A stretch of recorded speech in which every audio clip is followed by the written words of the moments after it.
Welcome to this Zentangle Quickie. My name is Heather Hartwick Gladden. I'm a Certified Zentangle Teacher. And today we're going to take a look at the Tangle Fungies from CZT Leslie Crumpler. Now, I was apparently in a whimsical mood when I was looking for tangles. I actually have done this one some time ago and was looking around like, oh yeah. And I think it seems like I remember not enjoying it, maybe is the right word. And I thought, whoa, let's give that one a try. And it's like, oh yes, this just answered my my whimsical craving. So all right, so this one starts off with a series of curved lines. And one thing that I just realized is that I like to do mine vertical instead of horizontal. So that's what I'm going to do here. All right, so I'm just starting. Whoa, okay. And actually, let me get that little pen line. I went a little too fast, and it kind of skipped out on me. Well, I might as well do the rest of it so it matches. Okay, and then let's, I want to make sure you can see the pen tip. That's always nice. And, all right. And then, you can decide how far down you want to go. You can also decide, like this one is just, some of it's a little jagged. It's okay. All right, let's try. Well, come on, pen. There we go.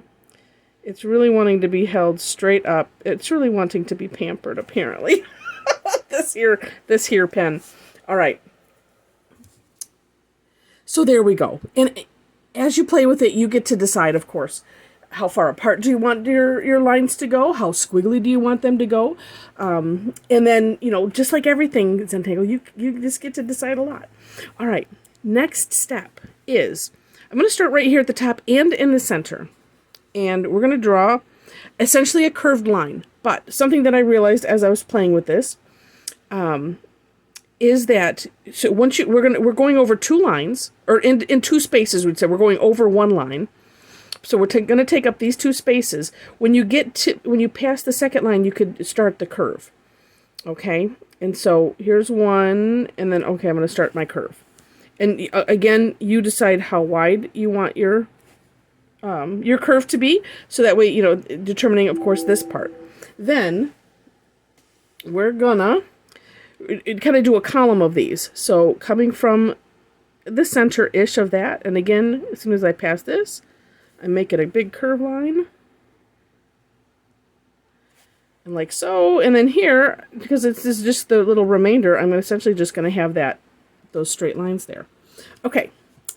Now, next step is we're gonna repeat the same step, but what we're going to do is we're going to alternate. So the next column of these, we're going to start it one squiggly line down. Now, here's something else to consider, because as you saw on the sample on the beginning card, and let me just start this. You can decide, how close you want these to be, and it all depends. I was trying to make mine flare a little bit more, so that way I could have, whenever I do this straight line, I can have this come down, maybe touch this one, but then also have enough room to have a nice size curve here. And sometimes it doesn't all work out, so. But that's just what I was wanting to do with this. Okay.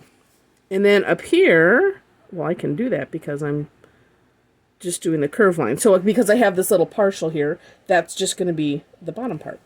And then, so the next one, we're going back to the same way we did the first one. So the flare part will be down here. And as I'm all of a sudden just realizing, you know what? Sometimes it's better just to not think and to do. In the words of the all ever so wise Yoda, what is it there? There is no try, there is only do. It's just like, just don't think about it. Just do. All right. So once I've gone to one side, alternating, of course, then we're going to go to this side. And I'm going to start here feel like it's a little awkward working on this. Well, it's a little awkward because I want to make sure that you can see. All right. And what I love about this is the whimsicalness of it, because, what was the name of, it's going to escape me. There's one I did not too long ago. And when we have the whimsical, it really exemplifies, part of it is my hand is in the way, exemplifies the concept of there are no mistakes in Zentangle. And so sometimes, if we're the type of person that we're looking for the rules and to follow them, when it's, whimsical like this, it's whatever works, and it's fine. And so these are, actually, I think I'm going to, as I'm updating my website, let me tell you the next step, and then I'll tell you that. The next step, because then I can tell you while we're working. All right. The next step is the underneath. So all of the areas where we have flared out, we're going to do a curved line underneath those. And if you can think about it two ways. One is just one curved line. Well, I think that's kind of always best. So one curved line, and I'm going to come from right here, using the hollow bow technique, coming over, working on the other side, working behind this line. Let me do that again. So if you are new to Zentangle, the hollow bow technique is, and actually, you know what might work better? Let me turn my tile. Always feel free to turn your tile if it feels awkward or just something, or you feel the need to see something, just anything feels weird. Try turning your tile, because sometimes that really helps. All right, so I started here. Let me come down this one. I'm going to work down the column, sort of. So the hollow bow technique is drawing behind. So I'm starting here. My curved line is going to go here. We're not working through what we've already drawn. We're going to go behind. So what I do is I pick up the pen. When you come to what you've already drawn, travel it across as if you're drawing, and then put it down on the other side and continue. And it works good to have it be one continuous thought, just for the continuity of it. But because this is whimsical at the same time, it's like you could completely do, okay, here's one, all right, and there's the other, and have them sort of meet up. And if they don't, it's going to be okay, because it could be, another, it could be moving on the other side. Who knows? So I share that with you, so that way you have two ways you want to do this. All right, so each side, though, we're going to, there's many things that we could call this. They kind of look like really long funnels. They kind of look like trumpets. I don't know. They're just really, really neat. So underneath each flange, you call them that too, we're doing these curved lines. So you just have to watch, where is your curve? There we go. And then depending on how wiggly your initial curve line is will depend on, okay, and then I'm having trouble seeing. Okay, here's one. Yeah, so you just get to decide, okay, how do I want to have that happen anyway? That's where I was getting at. Okay, and like right now, to me, in my mind, oh, here's one I missed. And it's nice to go down like the columns of them, so that way you don't lose them. But when we do the coloring in, we will figure that out. Okay, now let's see if I forgot any. No, and like I said, the next step is the filling in behind. And for that, I'm going to switch to, sure I am, there it is, my graphic one.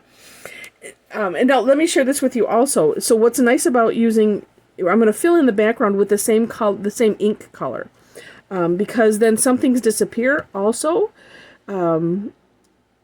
If you can use the course correction idea if there's something that you just don't like, but it depends on what it is you don't like. So for instance, if I want to make this come in more, I could do that, because this is going to stay the tile color, and I'm shading in behind here, right, or I'm filling in, I should say, behind here. So if I want to shave off and make a little bit more of a curve, there I can. Here, if I wanted to make this kind of come up straight more, no, I can't do that because then this line shows. So you can only, there are certain limits that the fill-in course correction has. Okay, so as we're filling this in, let me tell you about the website and what I was starting to say. So I'm thinking the objective of my website is to have, oops, it's like I needed to have, let's see, because this would be, hold on, I would have a flare here and underneath there. Let me finish that. Okay, sorry. Oh. And then here too. Yeah, so if you're working with, if you have little partials, you have to make sure to get all of those little extra ends because it's important. Okay, so and as I'm yapping and telling you about this, if I will maybe pause this, excuse me, so that way you don't have to watch all of this, but there's information that I want to share. So we'll do that while we're covering.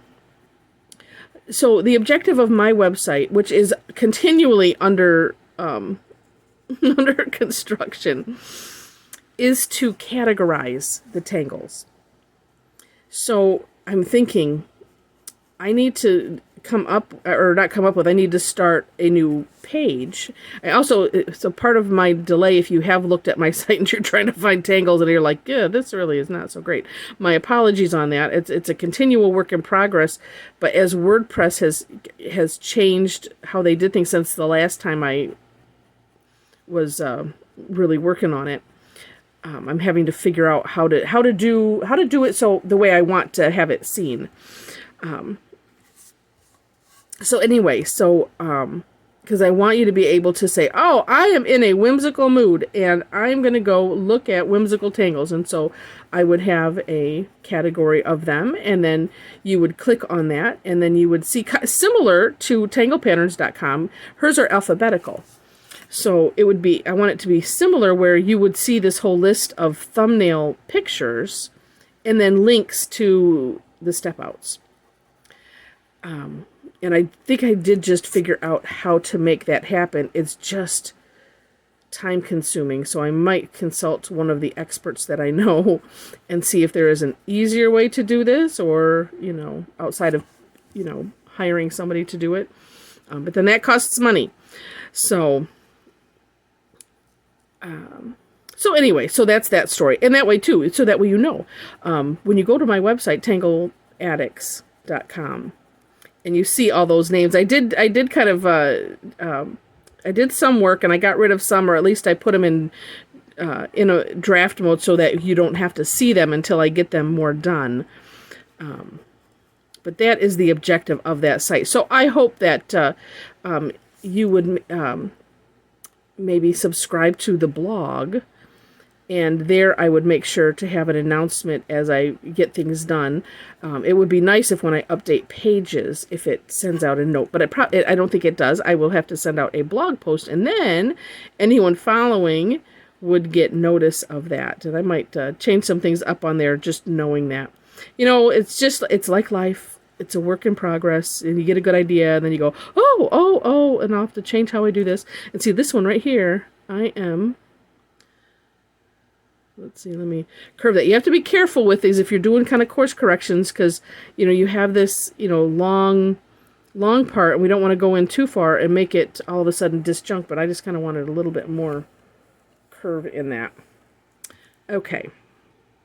And let's see, what else can I tell you? Well, you know what? Let me do this. I want to tell you some of the end stuff now as we're coloring. If you are, well, except for if you're enjoying, because you don't know if you're really going to enjoy it till the end, so I will leave that part. But in the description section, I will have a link to my step out and anything else that I find of interest. A lot of times, sometimes the Tangle Patterns link, or the page doesn't have anything really of consequence except for a link to to the step out. And so if that's the case, sometimes I just don't share that link, or, if there's not much there, but there's a link to the blog, then I'll just sometimes save it just for space. And I don't need to, add a lot of stuff in that is not of interest to you. Or is let me frame it right. Of interest to me, or that I think is like of any value. So that way, it's kind of like a filter. I am coloring this really weird and out of order, but it's probably because I'm talking. So anyway, in that description section, you'll always find the step out and anything that will, provide more inspiration for you. That is my objective. And also below that, so towards the end of that section, I have ways to connect with me. I am doing free classes and some paid classes. I also I do free classes on Thursday, so this was part of today's Tangle time. That's the free Thursday class. And what we do in that is I pick a tangle or two, whatever I think we can get done in an hour's time, and we have fun with it. A lot of times my mother joins, and that's even more fun because, we have a certain banter. And because she's an artist and I'm not, and and then just depending on how the tangles go, the conversation is always interesting and fun. And I know most everybody enjoys that. But the objective is just to explore tangles. So it's not about necessarily creating a tile, although, a lot of people do. It's not necessarily about that. A lot of people are also just working on a sketchbook and they're adding the tangle to their, I'll call it their arsenal of tangles that they can use later. And then too, it's kind of like, I have always found that it helps to kind of talk through some of these. Just seeing the step out it's helpful because you kind of have to have that versus figuring it out on your own. And that's the whole point of Zentangle. But sometimes it helps to talk things through and, for just tips and things. So hope that if you have never joined, I would love to have you. I do use a different platform. I don't use Zoom. So there are instructions. You can follow me on my website under the section for classes. I have links to my Eventbrite profile. I also have a meetup group. So if you're on those already, Meetup is free to join as a person. It's not free as if you're organizing things. But at least both of those are free to join. But so if you're already on there, also Facebook. I'm not good at using Instagram all the time. I need to get that into my habit of things. And I do have an account, but all the links are on my website. So it's just that on my website, you're not necessarily going to get a reminder about classes if you want to join a class. So it's better to, oh, look at it. I got all this done and I still have yapping to go. Oh, see, look at how neat that turned out. But anyway, yeah, the website has links to everything. If you want to join in classes, and if you want reminders, Facebook or Eventbrite or Meetup will serve those purposes. But I could also, if you want to attend regularly, I can add you to the platform. I have a way to invite directly from there, and you'll get an email with a link. Usually it's about like 10 minutes. I got to talk to them, see if there's a way we can adjust that. But usually about 10 minutes before the class, and you'll get an email with the link, and then it's just one less thing to get messed up along the way, because I know I've had Eventbrite, and I think I've had all of them from time to time goof something up where somebody, people have not been able to get in. All right, let's talk about shading. So shading, first thing we'll do is I'm going to put some graphite under here, and let me just peek here. Oh golly. Okay. Just going to put some under here. And I got to work quick because I'm doing this right before we're going to get started on a session, and I just looked at the clock and I'm like, well, that's what happens when we yap. All right. And then using the tortillon, we're just going to spread it out Oh, and actually, I'm going to just do this, and then I'm going to show you the example from the earlier class, because, oops, what I think is fun is, there's always different ways to shade in. And it just depends on what it is that you want from it. And, it's all up to you. So my job is just to give you information and give you options. And then you get to be as creative as you want to. All right. There we go. So see, that adds that depth, and it adds, so so this is all behind, and this is going in with that shadow. So let me pull up my camera real quick and also share. So this one I did on a gray tile. And so what I did was, besides shading like I did on this one, just underneath here, also added some graphite along the sides to add some roundness. And because this is on a gray tile, I also was able to accentuate that with adding some white charcoal from a white charcoal pencil. And I made lines this way because I thought that made it look kind of neat. Just to add them this way. And then I'm going to, the border is, actually that was the video from yesterday, if you saw. That's called Forge. And I have, you know what, additional tip. I'm going to probably add an extra video, but if you watched Forge, here, somebody asked about shading, and this was what I came up with, was like on the outside where these kind of, intersect here, and I just hadn't finished it. I added some white here, but look at how neat that looks. But I'm going to have to add something so that way those that were watched Forge, well, this is just your tip for being an avid tangler, for being a tangle addict and watching this video. So, sorry that was off the camera because it's big and I'm not in the right place. But so adding the graphite just on this side and not all the way up, and just kind of going around a little bit with the, on the outside, makes it look really, really neat. And I thought tying it in with some of the white charcoal will look awesome, and I'm totally tickled with how that looks. So with that, I hope you enjoyed, and if you did, give us a thumbs up, and feel free to share this, as well as love to see any comments that you have, and subscribe. If you haven't subscribed already, would love to have you as a subscriber. If you do, after you click the subscribe button, click the notification bell next to it, so that way you can decide how you want to be notified, if you want to be notified at all. So with that, I wish you happy tangling. Have fun with this.